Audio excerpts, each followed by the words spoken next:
Hello, here we are once again. We've moved on into Chapter 3. This is Section 3.1, Solving Systems of Equations by Graphing. Basically, we're going to be taking two equations at once and graphing them on a graph on a coordinate plane and seeing where they cross, if they cross. So I've got this camera up. I'll have quite a few of the cameras of me talking on each slide.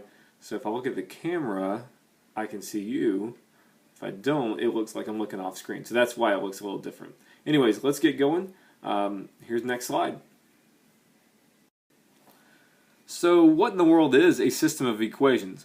So you see right here, our definition is when you have two or more equations using the same variables. So like x and y in both, or m and n in both. The solution to the system right here is the point that satisfies both of the equations in our case. It says all because you can have more than two equations going on. This point is going to be an ordered pair, an x comma y. We're going to call that point the point of intersection if we have a crossing pair of lines. Maybe in class you might hear us refer to it as the POI, the point of intersection. So when you're graphing, you're going to come across three different possibilities. Here they are coming up. Okay, this slide right here is something I'll definitely have in my notes. It's probably something you'll include on your note card too. So, intersections are your solutions. And as you see, we have one very clear intersection. You see that one right here on the first one, where you see my marker circling. So you have the green line and blue line, they cross, obviously. We call that consistent independent. All right, that is going to be the mathy word that you need to know. This is when you have two lines intersecting for one solution. And notice they both have different slopes. And they both have different y-intercepts. And they also, obviously, intersect at one point. We call that the POI. Next, the inconsistent graph. That's when you have two lines that never cross. They're parallel. So you see these definitions below that in red. It says you have no solution since they never cross and they have the same slope. We talked about parallel lines in the last chapter having the same slope, so remember that. And if they're the same slope, excuse me, but different lines, then you're going to have different y-intercepts. So notice that the blue line crosses right here like -1 and the green line crosses up here at like +3.5. So that's why we say they have different y-intercepts. That's a good recognition. So if they run parallel, they'll never intersect.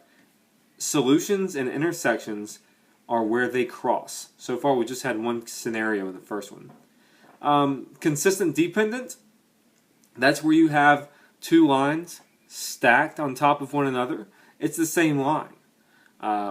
X plus y equals 1, or 2x plus 2y equals 2. You notice the same number each time.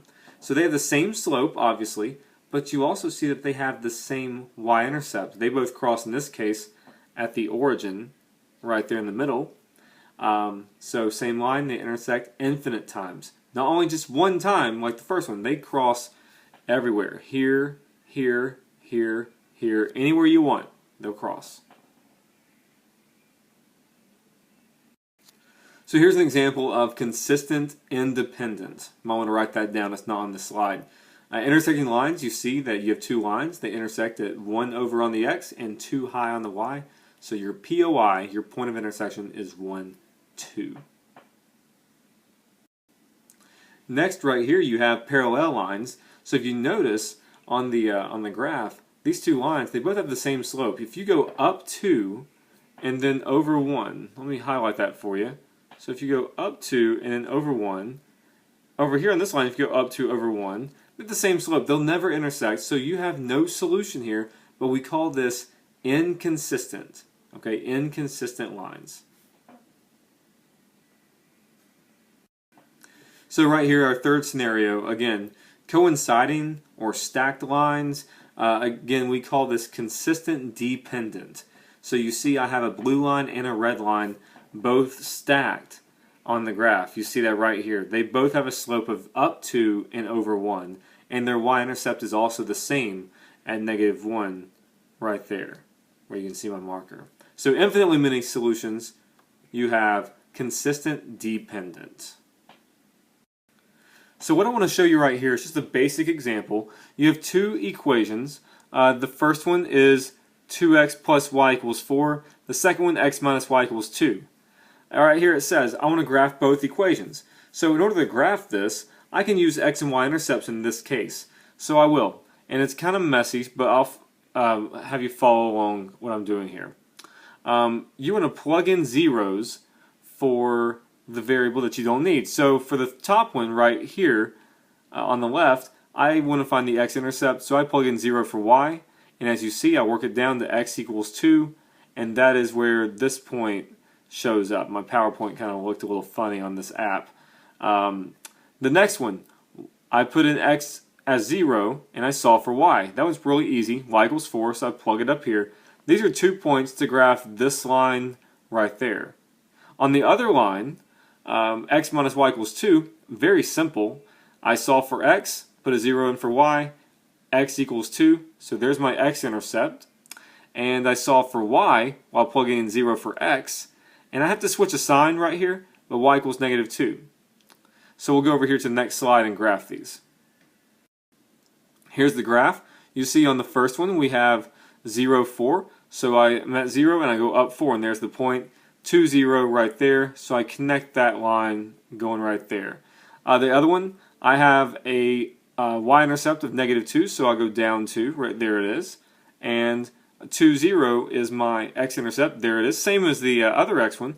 I connect them, and I notice that my intersection point, my POI, is at 2, 0. So that would be my solution. Now obviously another way to graph is not x and y intercepts. You might want to have it in y equals form, especially given the fact that this first one is in y equals form. So the second one I might want to change around. All you have to do is move the 2x to the other side because I have a y equals right here. So over here on the side I show that. I added 2x, so I get y equals 2x plus 1. So we can go to the next slide and show actual slope and intercept. So I feel like I have this little floating head all over the PowerPoint. But anyways, the first line over here, 2x minus 3, I graph it. My slope is 2, but I got to start with my b. Go down 3, and my slope is 2, so up 2 over 1. And then on my other one, my y-intercept, my b value is 1, so I go up 1, and I'm going to go up 2 over 1. I notice that the slopes are the same. You see that. So you should recall that this means that they will be parallel, which means no solution, but more importantly, it's not written on here, inconsistent. Inconsistent. So real quick, here's a summary of what you can do to solve these problems, a system of equations. There's 3 steps. First, you got to graph both equations. If you see here, you're going to graph using the slope-intercept form, y equals mx plus b, or you might want to use x and y intercepts. And we'll also talk about how to do this on your calculator as well. And it's going to be really nice and simple for you. Do they intersect is your next question. If they do, that's your solution. POI, point of intersection. Label it. And if it doesn't intersect, or if they're infinite, make sure you put the right terminology. Inconsistent or consistent dependent. And then finally, you can go back and check your solution. So if you get a POI, you might want to plug it back in for the x value and the y value in both equations and see if it comes true, if it verifies. Alright, so lastly, I'd like to show you a couple of examples on how systems of equations can be used in real life. And in real life, sometimes the lines actually become more jagged or curvy with business models. But here's a really simple example. Pizza Hut versus Domino's. So you guys have always ordered pizza, I'm sure, or you've had someone else do it. But if you think about it, it says here that at the top, Pizza Hut charges $10 and $2 per topping. So if you don't get toppings on your pizza for some reason, it's going to cost you $10. There it is. Domino's charges $14 and just $1 per topping. But early on, if you just get like a no topping pizza, Pizza Hut's the way to go.